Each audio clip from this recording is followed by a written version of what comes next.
My dear brothers in Islam, the shaitan was cursed. He was thrown out of paradise, guaranteed hellfire for eternity, and was given the curse of Allah Azza wa Jal for refusing one sajda. To who? To Adam, to a man. What's going to happen to us who refuse to bow down to the Lord of the heavens and the earth?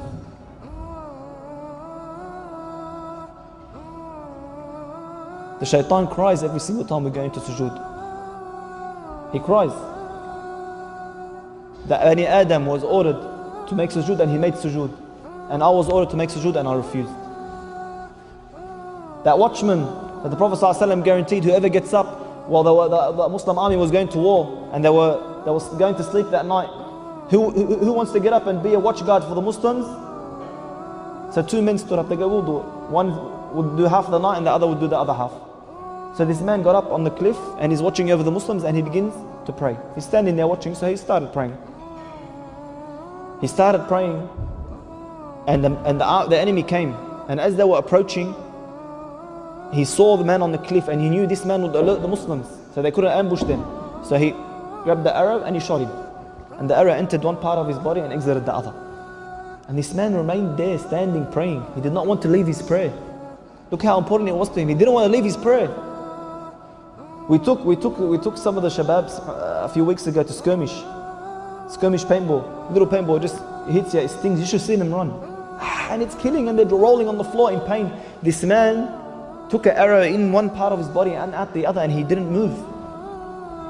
Another arrow, second one, straight in one part, out of the other. The third arrow, straight in one part, out the other. And he would not leave his prayer. At the end, he left his prayer and he returned. As he was returning, he called the man who was supposed to take over his shift. So the man looked at him, he goes, why would you not pray? Why would you not leave the first shot you had taken? He said, by Allah, I was praying a prayer.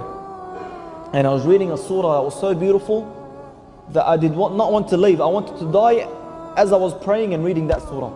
And if it wasn't for my promise to the Prophet ﷺ that I would guide the Muslims, I would have stayed in that prayer and died in that prayer. Look at the importance of salah in their lives. The man who wanted to get his leg chopped, what did he tell them? Chop it off while I'm in salah. You know how the narration goes? They done the whole operation. They chopped off his entire leg and he did not even grunt. He did not even grunt.